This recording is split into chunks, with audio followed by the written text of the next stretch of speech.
Welcome to Unhyped Stocks. Today, we're looking at Copart. The stock is down around 50% from all-time high. It's down about 37% in the last 52-week from the 52-week high. So this is one of those businesses that I'm very interested in because from the outside, it looks incredibly boring. But yeah, they deal with wrecked cars, storage yards, tow trucks, online auctions. This is not AI, okay? It's not very exciting, but this is the kind of companies that I like looking at because underneath the boring surface, Copart solves a very real problem. Imagine you crash your car, okay? The insurance company looks at it and decides that the car is not worth repairing. It's totaled. And now the insurance company suddenly owns a damaged vehicle. That vehicle has to go somewhere. Someone has to pick it up. Someone has to store it. Someone has to deal with the title and paperwork, okay? And eventually, someone has to sell that thing and recover as much money as possible. This is where Copart comes in. Insurance companies send these vehicles into the Copart network. Copart transports them into its yards. It stores them, it processes them, it lists them online. And then from there, it auctions these cars to the buyers all over the world. These buyers could be dealers, rebuilders, dismantlers looking for parts, exporters, basically anyone who can extract value from a damaged vehicle. And this is the first thing that I want you to understand about Copart. It's not just an auction website, okay? That's the easiest part of the business to copy, just make a site. The difficult part is everything underneath it: the land, the storage, the towing network, the insurance relationships, title processing, logistics, buyers, and then the ability to handle enormous amounts of volumes of vehicles when something does go wrong. A hurricane hits, thousands of cars get flooded, okay? Insurance company suddenly have a massive logistical problem. And then Copart is already sitting there with the infrastructure ready. That's what makes this very interesting to me because this business is basically sitting between two groups. One side is the insurance companies trying to get rid of the damaged vehicles efficiently. And then on the other side, a huge network of buyers trying to extract whatever value is left. So Copart sits in the middle, moves cars, runs the marketplace, takes fees, and keeps the entire system moving. This is a simple business, not that hard to understand. I'm not sure if it's easy to understand, but for me, as someone who is very much a car guy, I'm very passionate about cars. I like owning older cars. I'm always looking for parts and stuff like that are not produced anymore. So I'm looking for wrecked vehicles, salvaged vehicles, not necessarily to rebuild them, but I might need some parts for my own car. And yeah, Copart helps the entire system moving. It's a simple business, but a potentially a very difficult business to replace. And then this is where the moat starts to get interesting. So how does Copart make money? This business model that they have is pretty straightforward. They sit basically in the middle of the transaction. They get paid from multiple directions. The seller sends a vehicle into the Copart system. Usually that seller is an insurance company. Copart can charge fees for handling the vehicle, for transporting it, for storing it, processing the title, and then eventually selling it through the auction. And then on the other side, the buyer also pays fees when they purchase the vehicle. So Copart is not simply trying to make money by guessing what a wrecked Toyota is worth.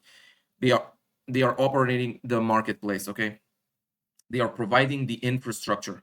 They are getting paid for making the transaction happen. This is much more interesting to me because once the system is built, the same infrastructure can process enormous amounts of vehicles. A car enters the network, Copart moves it, stores it, processes it, lists it.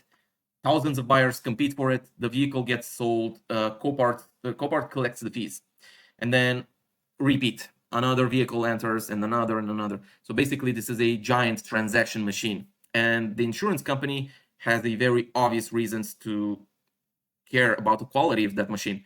They want the vehicle removed quickly. They want storage costs that are low, that are controlled. They want paperwork to be handled properly. And then most importantly, they want to get back as much money as possible. They want to recover as much as possible from the damaged vehicle. Because even if the car is totaled, it still has value. It could be a new car. It has parts, engines, batteries, body panels. Sometimes the entire vehicle can be rebuilt. Sometimes it is worth much more to a buyer in another country than it is locally. And this is very true.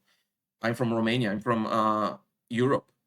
I'm constantly interested in some older models that are not worth that much in the US because the market is full of them. Maybe they got produced more and sold more there. Maybe some older luxury vehicles usually. And we don't have as many of those in Europe. So we're looking to import. So this creates a nice alignment. Copart wants more buyers. The buyers want more inventory. The insurance companies want to get better recovery values. Everyone wants that the transaction is processed smoothly and quickly. And then Copart sits directly in the middle of that. They take a fee for keeping this machine running. This is why I like the business model. It's not depending on selling just one product once. It is tied to activity. Vehicles keep getting damaged. Insurance claims keep happening.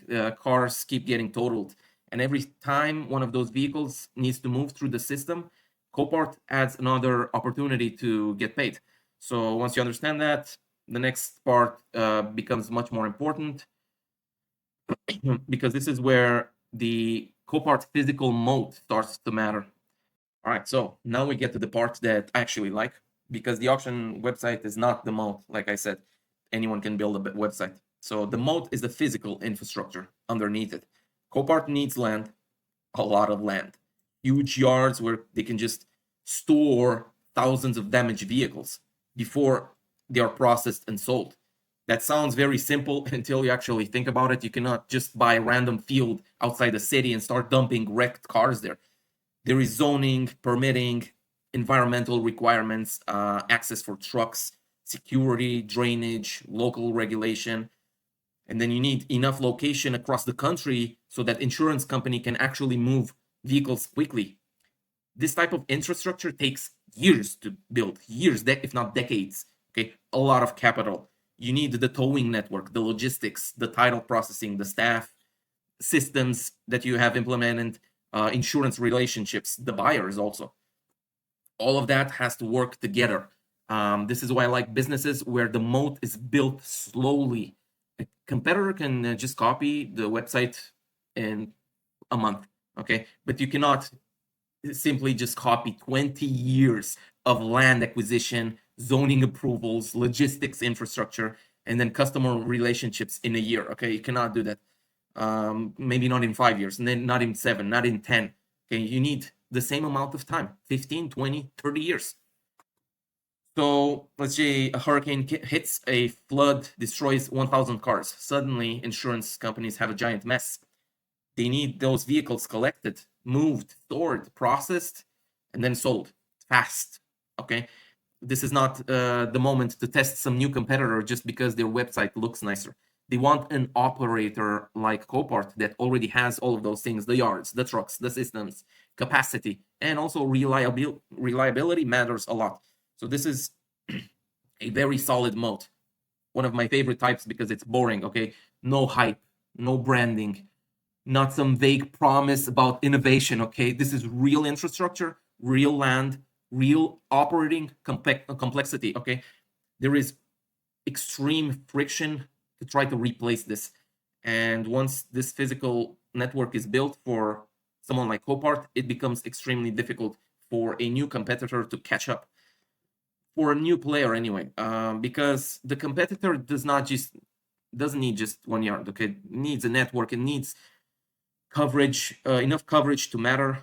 You cannot just do this locally. Yeah, sure, there are some local scrap yards who's gonna take some wrecked vehicles off of the hands of insurers, but you need enough buyers to create good auction prices. You need enough insurance relationships to bring inventory, enough scale to justify the infrastructure.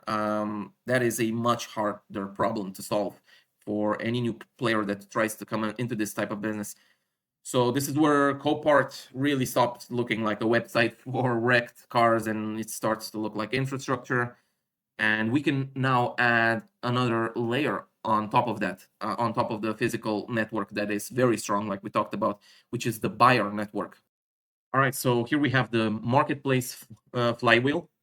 The marketplace is the other half of the moat. Physical network was only half of it. Copart has inventory from these insurance companies, okay? That inventory attracts buyers. More buyers create more competitive auctions. More competitive auctions can improve the recovery values for the seller. Better recovery values for the seller make Copart a more attractive selling machine for the insurance companies, okay? This brings in even more vehicles from them, which attracts even more buyers. That is the flywheel. It reinforces itself. And this matters because the buyer network is extremely difficult to copy. A new competitor can just build a auction platform, but the inventory is thin, buyers don't care, okay? And if the buyer base is weak, insurance companies don't want to send their best inventory there. You get the classic chicken and egg problem. Copart already has both sides, large sellers and large buyer base. And then the physical infrastructure connects everything. There is another advantage here too. The buyers are not just local, like we talked about. A damaged car that looks almost worthless in one market like the US might be of value somewhere else, maybe in Mexico, okay, maybe South America somewhere, maybe Asia, maybe China. So maybe the parts are valuable, maybe the labor is cheaper there, maybe the vehicles can be rebuilt economically in that part, like Africa, it can get exported. So large global buyer pool means more chances to find the buyer willing to pay the highest price. And that matters, like we said, directly to the insurance companies. They don't want just the car gone. They want the higher possible recovery from the salvage. So Copart isn't just providing convenience for these insurance companies. It can potentially improve the economics of the claim. So that is much stronger. The physical network gives Copart the inventory. The inventory attracts buyers. Buyers improve the auction, and the auction helps the insurance companies coming back. So that is the moat stacking on top of itself. And this is the part that I get to care about the most, which is we're gonna be talking about next. How difficult it is for an insurance company to actually leave Copart. Do they have options? We're gonna talk about Copart's competitors next. So we're gonna talk about switching costs and competition. So let's not exaggerate this. Copart is not a monopoly, okay? An insurance company can leave Copart. So the most obvious alternative is IAA, which is owned by RB Global. They are the closest direct competitor. So IAA essentially does the same job. Damaged and total loss vehicles. They are sellers for the insurance company. Physical yards, logistics, auctions, and then a global buyer network. So RB Global itself, they say Copart is its primary competitor in the salvage segment. There are also smaller independent salvage auctions, but that's another route entirely. Also, large dismantlers can sometimes buy salvaged vehicles directly from the insurers and bypass the auction marketplace altogether. So Copart has specifically identified that as competition as well. You will also hear names like Mannheim, Odessa, which I think is European, and ACV auctions. Those businesses are more important in the broader wholesale used car market. For salvage specifically, IAA is the comparison I care about most, because RB Global separates Copart as its primary salvage competitor while listing Odessa, Mannheim, and ACV mainly against its non-salvage business, so used cars basically. So Copart does not have a monopoly, not a problem. It can still be a great business without being a monopoly. Think about it like railroads, okay? You can have a monopoly in a certain part of the country and then another competitor can own a lot of railroads in that other area. You don't need to necessarily overlap. Same with charter communication and Comcast, but that's another discussion. So an insurer can move volume to IAA if it gets better service and better economics. So that's the real test. Who collects the vehicle faster? Who has the yard capacity? Who handles the claim efficiently? And more importantly, who produces the best net recovery for the insurer? So RB Global says that the service level and growth returns are critical when competing for this business. The business cost, the switching costs is not you're trapped forever with either Copart or IA. So the insurance companies asks, why should we move huge claims workflow away from Copart unless the alternative is actually better? So that's a much more realistic moat. Copart doesn't need to make switching costs impossible. They just need to make switching unnecessary. And that's when you combine that with the land, the logistics, and the buyer network we already talked about. There are only a handful of competitors that can realistically challenge Copart at scale. So that's pretty much what I care about. I don't want an indestructible and untouchable moat. That's just not realistic. I'm very happy to own a company that has a very solid moat that is in a duopoly with someone else. Now let's get into the numbers. All right, so here we are in StockAnalysis.com. I only use StockAnalysis.com. So if you like my videos, I'm gonna keep pumping these up. These, not just talking about the business that Copart is or whatever stock that I talk about. I'm also gonna run the numbers in StockAnalysis. So if you learn a lot by watching me going through the numbers and you wanna start using StockAnalysis yourself, I highly recommend you that you get the pro version and you can use the discount code in the description. So let's talk first about the graph, okay? This stock IPO'd back in the early 90s, as you can see. Nice growth, normal.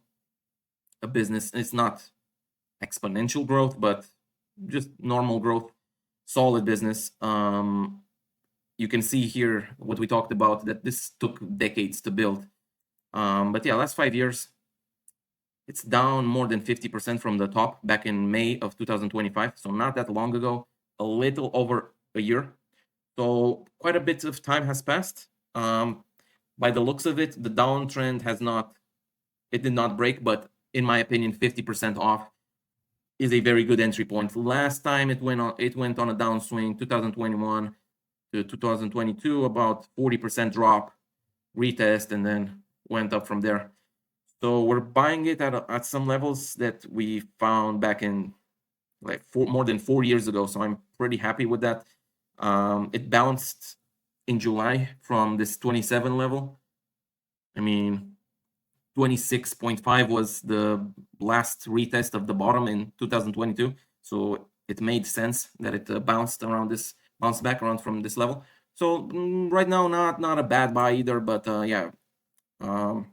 Unfortunately, it's gone up 7% last trading session. If it goes down or goes sideways for a while, would be perfect like it did here. But yeah, it could go down a little bit more. I'm not saying it can't. We're gonna look at the valuation also, and you're gonna see that this comes from a very high valuation, this drop, so it's not unwarranted. It's not like anything wrong is going on with the company. It's just it had a very high valuation. So revenue and profits here beautifully, even over the past 10 years, this has gone up beautifully. I mean, this is high growth actually, looking at it.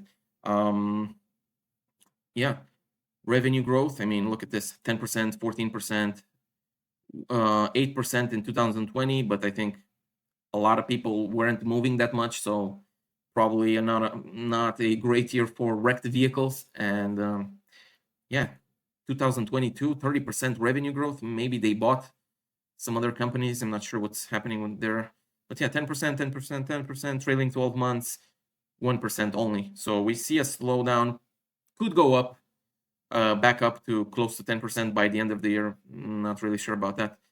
But yeah, let's take a look at the income statement here. So revenue 10 years ago was 1.2 billion. Last year, 4.6. Perfect. Nothing to complain there about. very nice growth, good green flag. Business is still growing. Shares outstanding. Now, unfortunately, they don't pay a dividend, but they don't do any share buybacks. They don't do them consistently either. We will see that they just started to do some massive buybacks since the price started to fall, which I'm very okay with that. Free cash flow, beautifully. 10 years ago, 150 million. Trailing 12 months, 1.3 billion. This is a monster. Margins, very high, very high. Okay, compared to something like software that can have 80 or 90%, my Adobe has 90%. But this is Copart. This is land, infrastructure, logistics. This is crazy. 47% consistently. Look at this. 44% 10 years ago. Let's put max. Here in StockAnalysis, you can change the data source to something like the NASDAQ. And this can give you even more history. So as you can see, we can go back to 1996. They had, even back then, high gross margins. I love this. This is very consistent. High gross margins consistently. Operating margins as well, very high.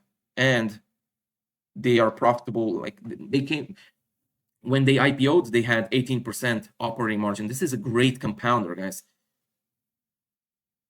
Yeah, I love it. I mean, this is why I like StockAnalysis.com so much. I mean, you can put the data information, the financial information source to get it from something like NASDAQ, and you can, for something like Copart that took decades to build its moat and infrastructure. I mean, you want to look at as many numbers as you can, but for something like high technology that moves very fast, you don't want to use something like more than 10 years. So, for example, Adobe, they switched to the subscription model in 2013, 14.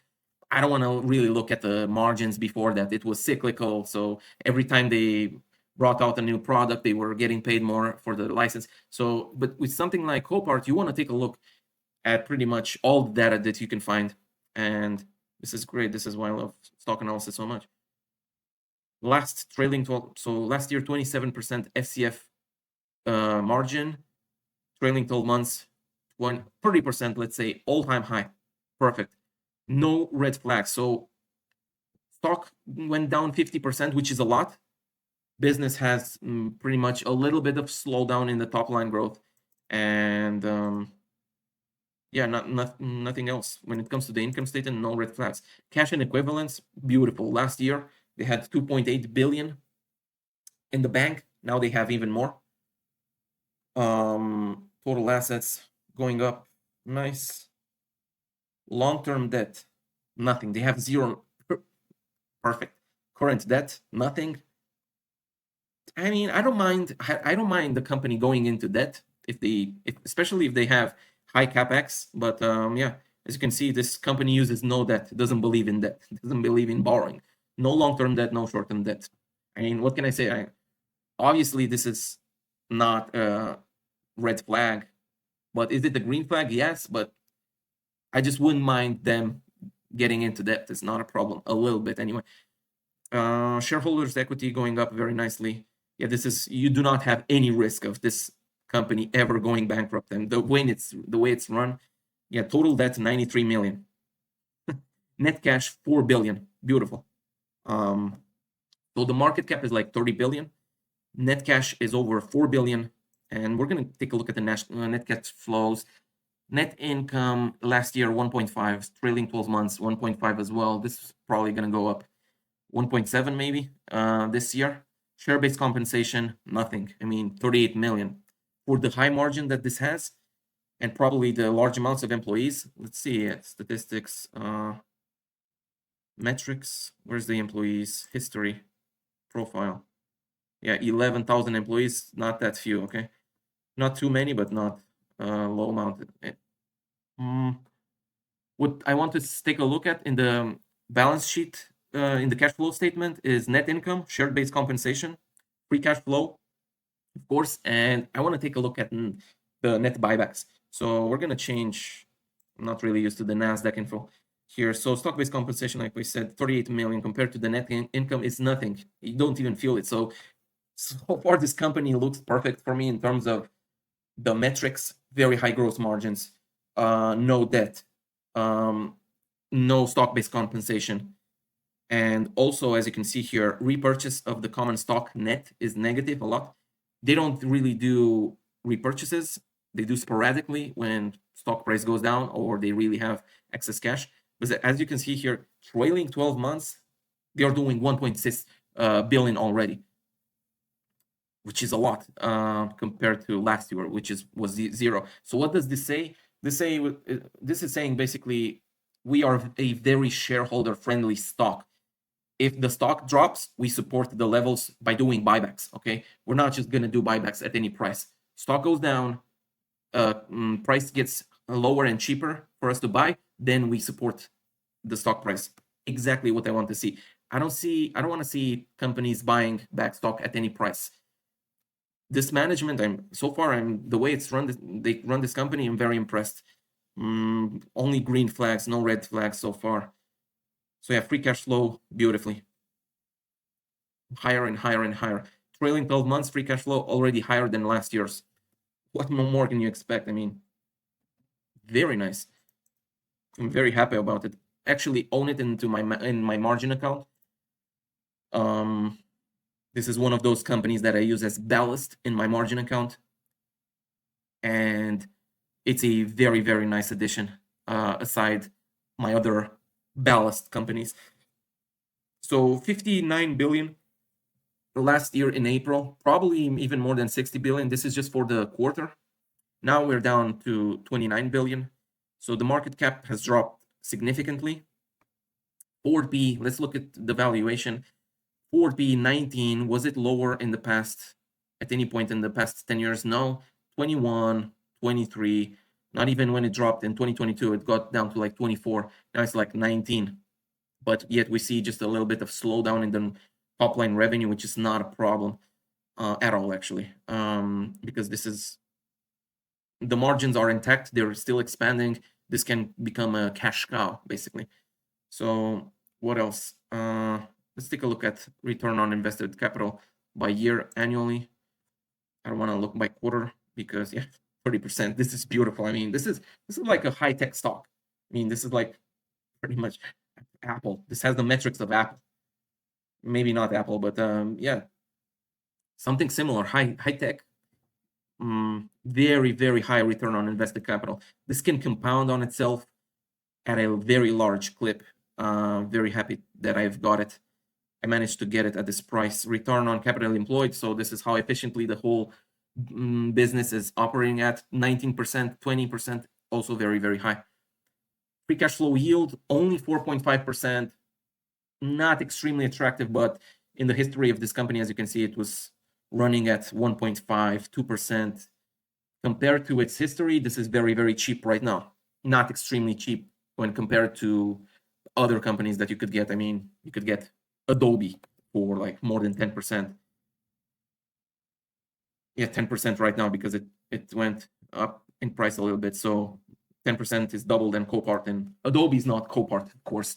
Double the margins. I mean, yeah, double the return on invested capital, 60% instead of 30. So like I said, that's why I own only 3 stocks. I made the video a couple of days ago why I only own 3 stocks. And yeah, I'm not going to start comparing Adobe to Copart because it's not fair. They're not the same type of business. Copart has its place in my own, not say portfolio, but capital allocation. It has its part into a margin account. But without using leverage, I want to put only my best ideas forth. And clearly, Adobe is a much better idea. So yeah, that was pretty much it, guys, about Copart. See you in the next video.